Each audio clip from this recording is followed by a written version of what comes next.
नमस्कार, KTV news में आपका स्वागत है। मैं हूं स्तुति और आइए एक नजर डालते हैं शहर की प्रमुख सुर्खियों पर। अगहन पूर्णिमा के अवसर पर बड़ी संख्या में आस्थावानों ने गंगा में लगाई पुण्य की डुबकी।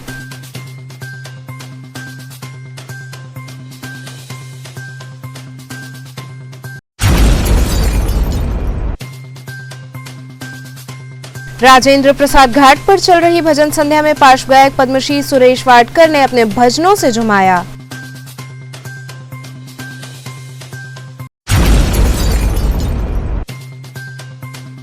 प्रधानमंत्री के काशी आगमन के मद्देनजर आला अधिकारियों ने सर्किट हाउस में की बैठक।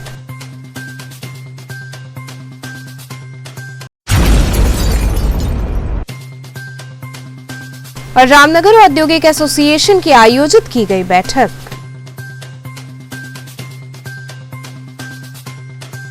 और अब खबरें विस्तार से।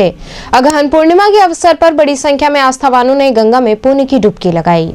रविवार को महान पर्व अगहन पूर्णिमा होने के कारण काशी में काशी वासियों सहित बड़ी संख्या में दूर दूर से आए श्रद्धालुओं ने गंगा में आस्था की डुबकी लगाई।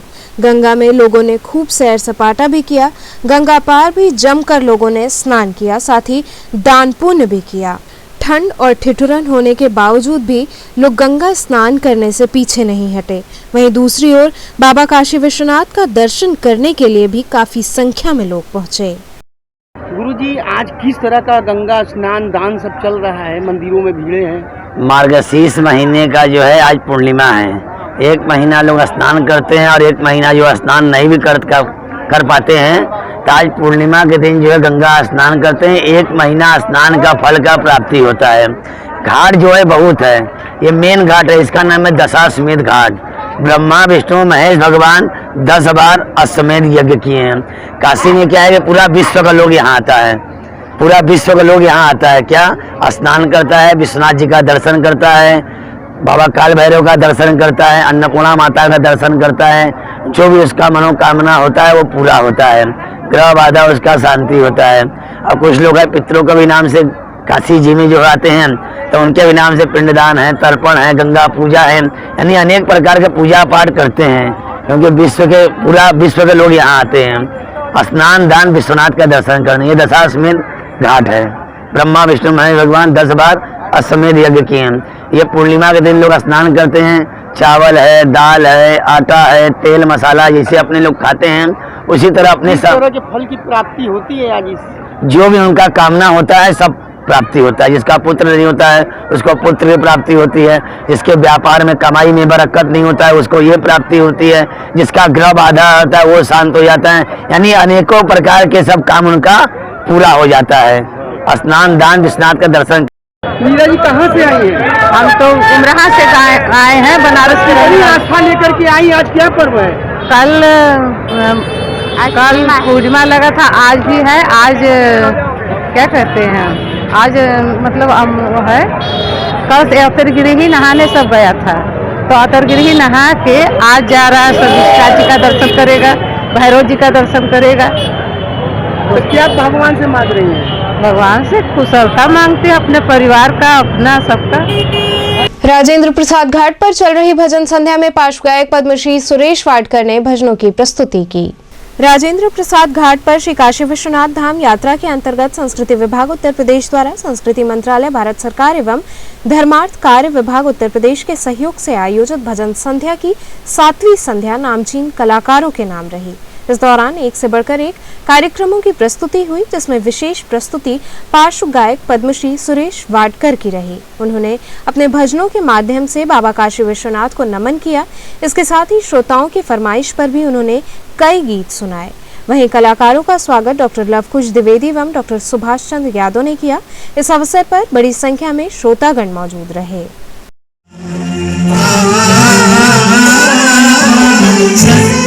शिवं सुंदरं सत्यं शिवं सुंदरं सत्यं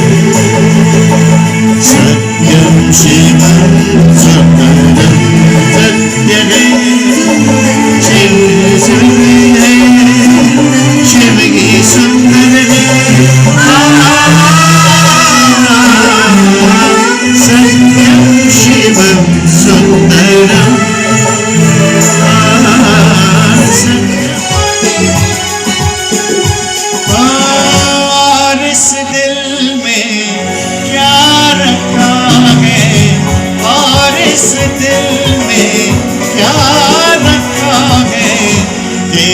दर्द छुपा रखा है, तेरा ही दर्द छुपा रखा है। चीर के देखे दिल मेरा तो, चीर के देखे दिल मेरा तो, भोले बाबा का नाम लिखा रखा।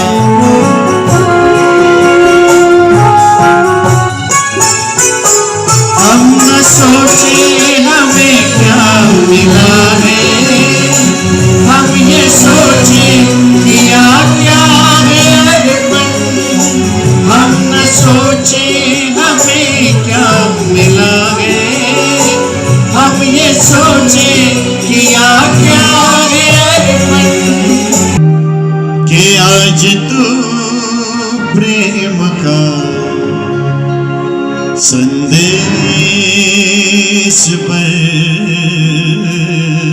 सारे ओ मेघारे मेघारे मेघारे मेघारे मेघारे मेघारे मेघारे मेघारे मत परदेस जाने। आज तू प्रेम का संदेश बरसाने। मेघारे मेघारे मेघारे मेघारे। प्रधानमंत्री के काशी आगमन के मद्देनजर आला अधिकारियों ने सर्किट हाउस में बैठक की। आगामी 23 दिसंबर को प्रधानमंत्री नरेंद्र मोदी का काशी आगमन हो रहा है। इस सूचना के मिलते ही भाजपा पदाधिकारी सहित जिला प्रशासन तैयारियों में जुट गए हैं। वहीं इस बाबत सर्किट हाउस में आला अधिकारियों ने बैठक की, जिसमें जिलाधिकारी ने अपने मातहतों को आवश्यक दिशा निर्देश दिए।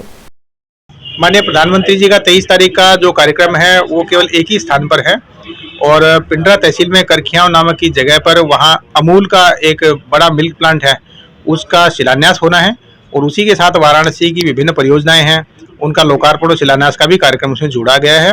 इसी के साथ एनिमल हस्बेंड्री डिपार्टमेंट भारत सरकार के 2 कार्यक्रम हैं और पूरे उत्तर प्रदेश के लिए राजस्व विभाग के स्वामित्व के अंतर्गत घरौनी डिस्ट्रीब्यूशन का डिजिटल कार्यक्रम भी रखा गया है।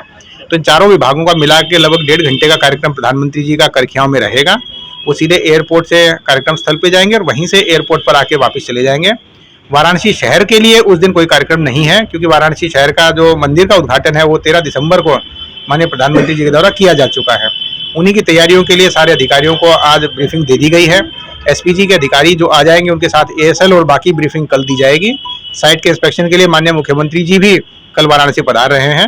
लगभग सभी विभागों की तैयारी अच्छी चल रही है। साइट इंस्पेक्शन अधिकारियों के द्वारा 2 बार किया भी गया है और अब आगे से कल से सारे अधिकारी साइट पे ही रहेंगे। जो पब्लिक इसमें आएगी उसकी सुविधाओं के लिए जो रास्तों का जो ट्रैफिक का मैनेजमेंट है, जो उनके बिना किसी समस्या के समय पे पहुंचने का जो कार्यक्रम है वो तरीके से संपादित हो, इसके लिए सारे वीडियोस को, एसडीएम्स को और सभी हमारे थानों की टीम्स को लगाया गया है। वाराणसी के अलावा आसपास के करीब 5-6 जिलों के लोग इस कार्यक्रम में आएंगे, क्योंकि स्वामित्व योजना से जुड़ा हुआ कार्यक्रम है, वो प्रदेशव्यापी है। अमूल के जो किसान हैं उनको भी अन्य जनपदों से आना है। तो कुल मिला के सारी तैयारियां इसकी मौके पे और अधिकारियों की बैठकों के माध्यम से की जा रही है और बाकी तैयारियां 1-2 दिन में पूरी करा ली जाएंगी।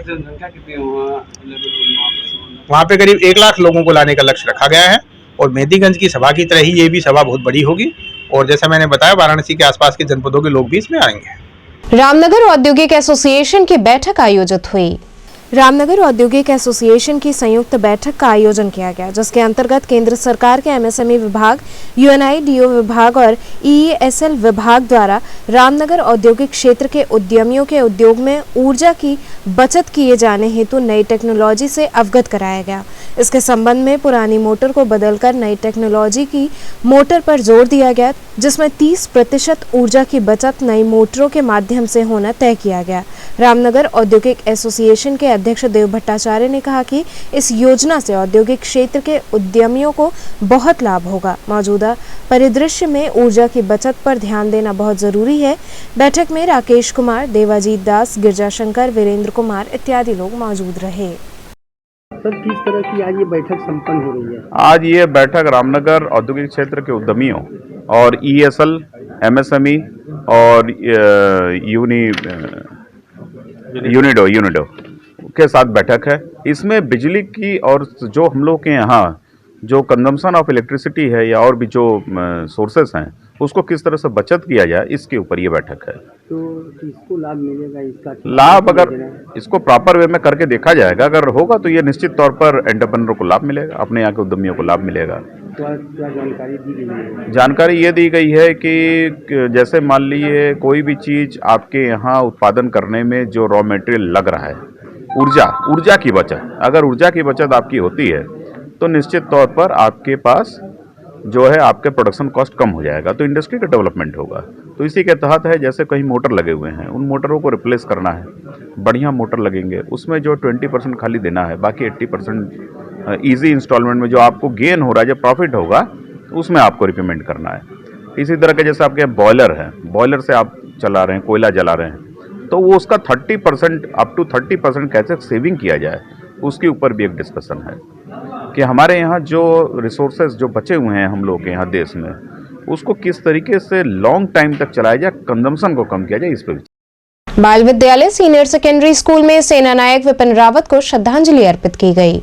बाल विद्यालय सीनियर सेकेंडरी स्कूल प्रहलाद घाट एवं डोमरी आचार्य सीताराम चतुर्वेदी महिला महाविद्यालय के उपप्रबंधक की अगुवाई में श्रद्धांजलि सभा का आयोजन किया गया। इस अवसर पर देश के महान योद्धा सेना नायक विपिन रावत को श्रद्धांजलि अर्पित की गई। इस मौके पर उनके चित्र पर माल्यार्पण कर व पुष्प अर्पित कर सभी ने श्रद्धांजलि दी और ईश्वर से उनकी आत्मा की शांति हेतु प्रार्थना की।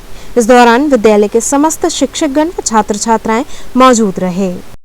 आज हम लोगों ने राष्ट्र के एक ऐसे सपूत को श्रद्धांजलि दी है जिससे पूरा राष्ट्र इसके प्रति कृतज्ञ है और आभार प्रकट करता है कि इस तरह का जनरल हमारे राष्ट्र को मिला था जिसने देश प्रेम और ईमानदारी का वो परचम लहराया था जो अनुकरणीय है, अनुसरणीय है और आने वाले कल में हमारे बीच खड़े हुए सारे बच्चे, अध्यापक अध्यापिकाएँ, प्रधानाचार्य एवं जितने भी लोग हैं, अगर इस प्रकार राष्ट्र के प्रति समर्पण, राष्ट्र हित में सोचना और ईमानदारी रखेंगे तो निश्चय हमारे भारतवर्ष को सुरक्षा की अद्वितीय भावना मिलेगी और हमारे राष्ट्र की सुरक्षा होती रहेगी।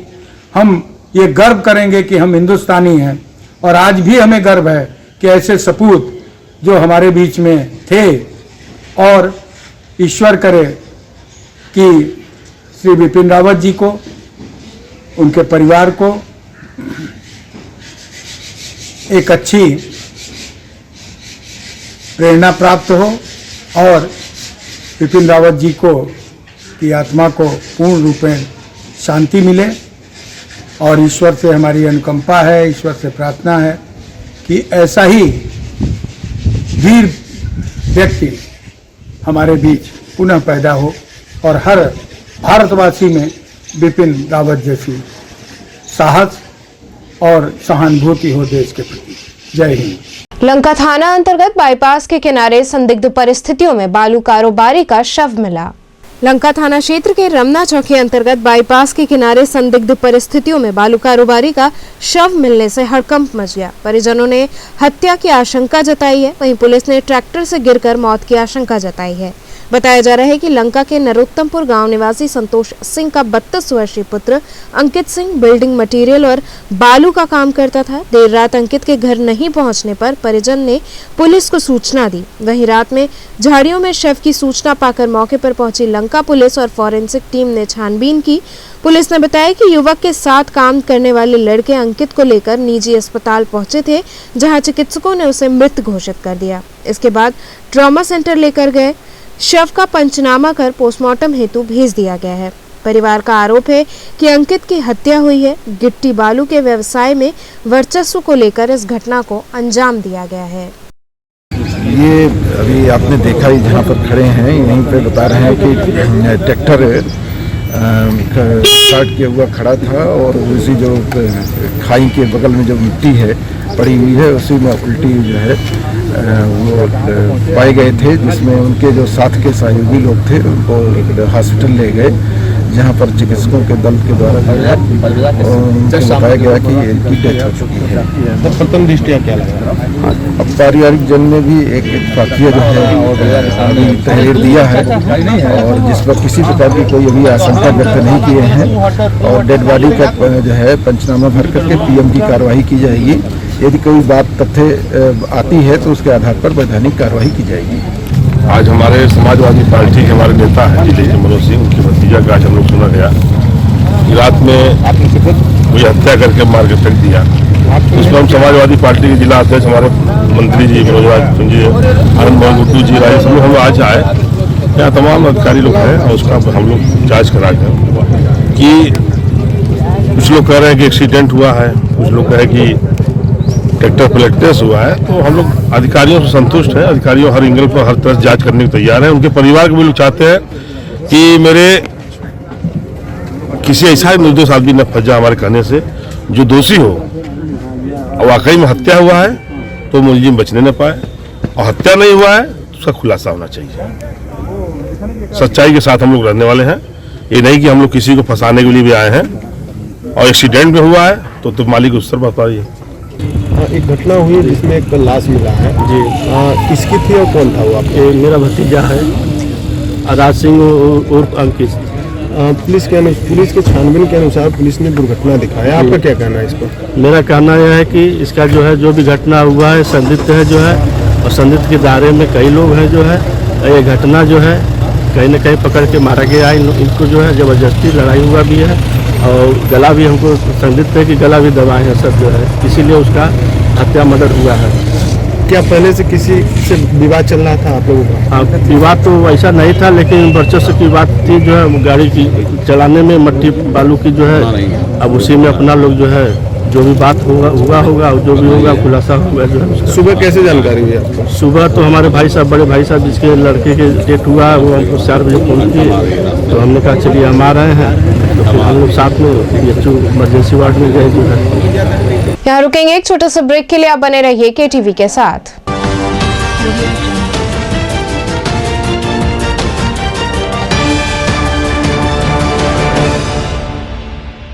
खबरों से जुड़े रहने के लिए हमारे चैनल KTV वाराणसी को सब्सक्राइब करें और लेटेस्ट अपडेट्स के लिए बेल आइकन को प्रेस करें।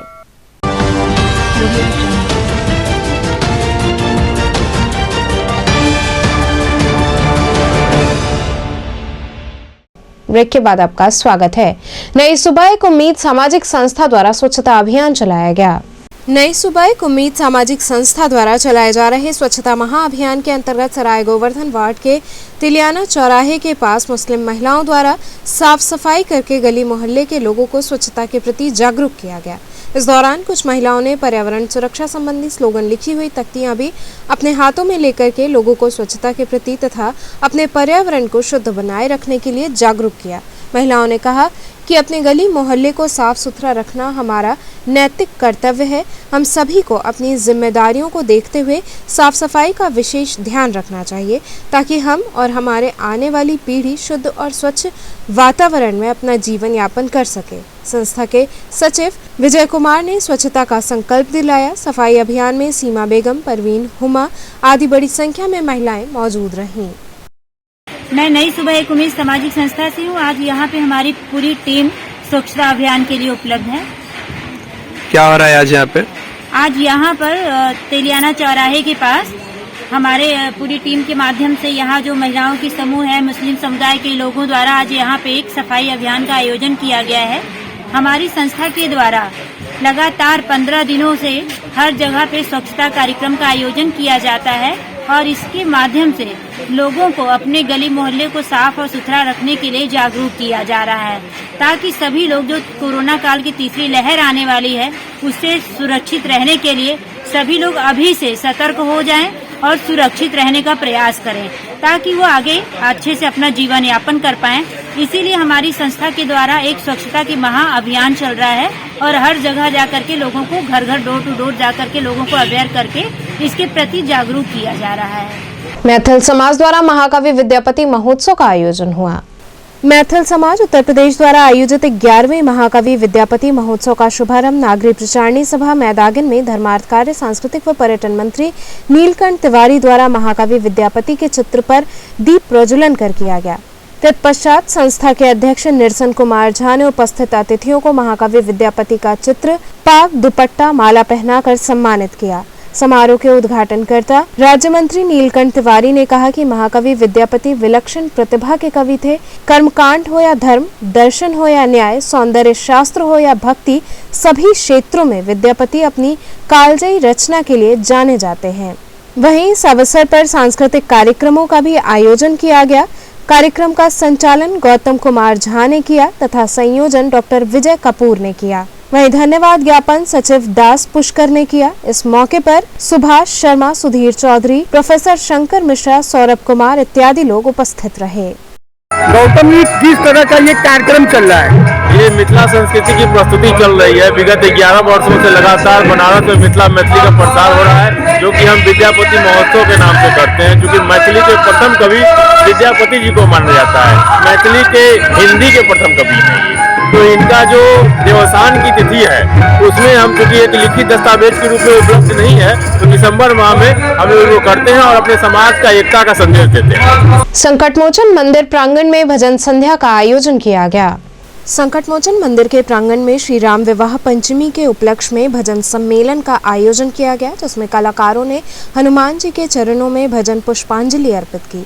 संस्कृति प्रकोष्ठ भाजपा महानगर के संयोजक गीतकार कन्हैया दुबे के लिखे भजन सहित अमलेश शुक्ला ने कई पारंपरिक, मांगलिक, धार्मिक, वैवाहिक गीत सुनाए। डॉक्टर दुर्गेश उपाध्याय व्यास, मौर्य, देवाशीष डे, आस्था शुक्ला ने हनुमान जी के दरबार में एक से बढ़कर एक भजन प्रस्तुत किए।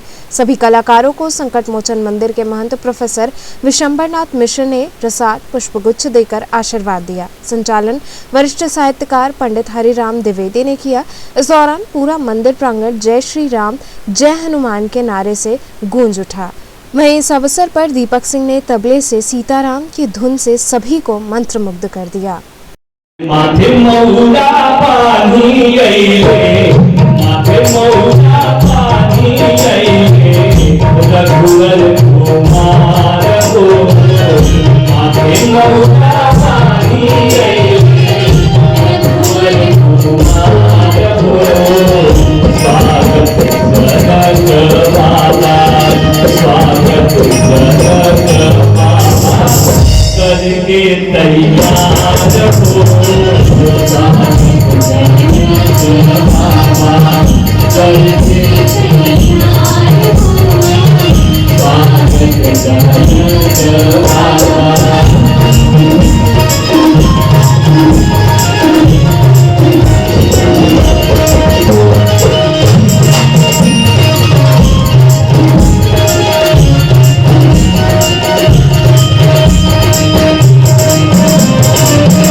क्या देखा आज आपने? आज राम विवाह का जो है उत्सव चल रहा है और दिव्य और भव्य आयोजन चल रहा है और कई दिनों से ये कार्यक्रम चल रहा है, लेकिन आज का जो प्रोग्राम है वो देख करके आत्मा भाव विभोर हो गया और जो है प्रभु राम की ऐसी अद्भुत झांकी कभी कभी देखने को मिलती है। क्या आप हमेशा आते हैं? हाँ, हर शनिवार को आते हैं, बाबा का दर्शन करते हैं और उनका जो आशीर्वाद मिलता है उससे काफ़ी प्रेरणा मिलती है। पृथक पूर्वांचल राज्य की मांग को लेकर अस्सी घाट पर दीपदान हुआ। पृथक पूर्वांचल राज्य की मांग हेतु पिछले 8 वर्षों से लगातार आंदोलन चला रहे पूर्वांचल राज्य जन आंदोलन को वाराणसी के अस्सी घाट पर पृथक पूर्वांचल राज्य की मांग को एक सांस्कृतिक स्वरूप देते हुए 21,000 दीप प्रज्वलित कर भव्य दीपदान का आयोजन किया गया। दीपदान में महानगर की तमाम सामाजिक एवं सांस्कृतिक संस्थाओं ने अपनी सहभागिता दर्ज कर आंदोलन को अपना समर्थन प्रदर्शित किया। दीपदान कार्यक्रम की अध्यक्षता करते हुए पातालपुरी पीठाधीश्वर बालकदास जी महाराज ने कहा कि काशी ब्रह्मांड के राजा महादेव की राजधानी है, उनसे पृथक राज्य की कामना का ये निवेदन निश्चित ही सफल होगा। मुख्य अतिथि के रूप में बोलते हुए काशी गुजराती समाज के अध्यक्ष अनिल शास्त्री जी महाराज ने कहा कि वर्तमान सरकार ने जिस प्रकार पूर्वांचल पर अपना ध्यान केंद्रित किया है वो दिन दूर नहीं जब पृथक पूर्वांचल राज्य की घोषणा भी हो जाएगी। वहीं इस अवसर पर विशिष्ट अतिथि काशी विश्वनाथ धाम के मुख्य अर्चक श्रीकांत मिश्रा व इंटरनेशनल वेदांत सोसाइटी के स्वामी प्रबुद्धानंद रहे। कार्यक्रम का संचालन प्रीति जायसवाल ने किया। दीपदान कार्यक्रम को सफल बनाने में वाराणसी एथलेटिक्स क्लब, महिला व्यापार मंडल, जय श्री राम सेवा संस्था, करनी सेना भारत सहित कई लोगों ने सहयोग किया। पुरपतिं भज विश्वनाथम्।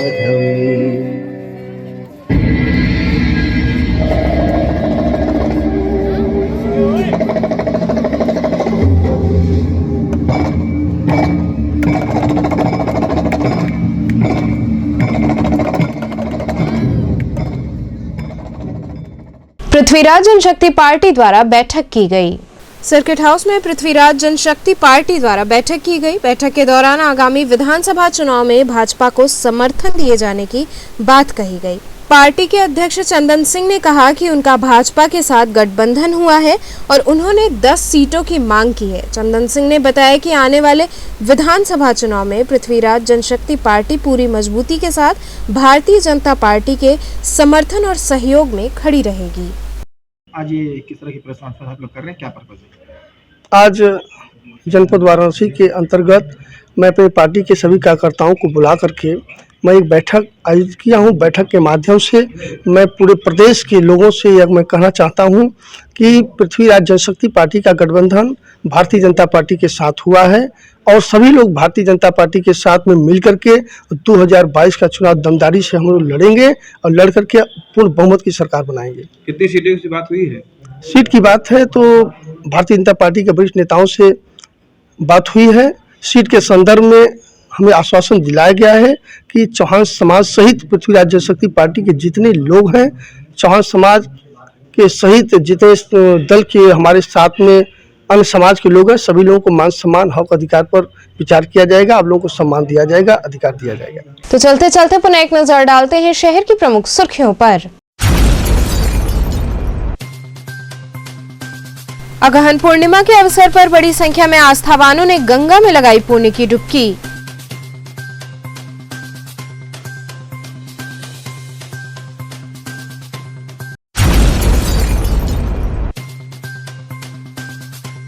राजेंद्र प्रसाद घाट पर चल रही भजन संध्या में पार्श्व गायक पद्मश्री सुरेश वाडकर ने अपने भजनों से झुमाया।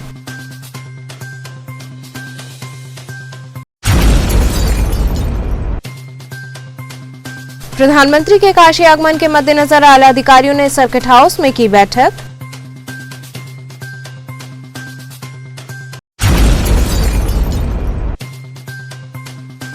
और रामनगर औद्योगिक एसोसिएशन की आयोजित की गई बैठक।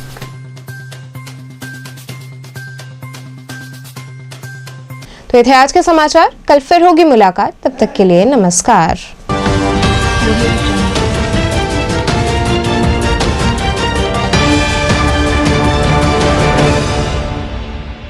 खबरों से जुड़े रहने के लिए हमारे चैनल KTV वाराणसी को सब्सक्राइब करें और लेटेस्ट अपडेट्स के लिए बेल आइकन को प्रेस करें।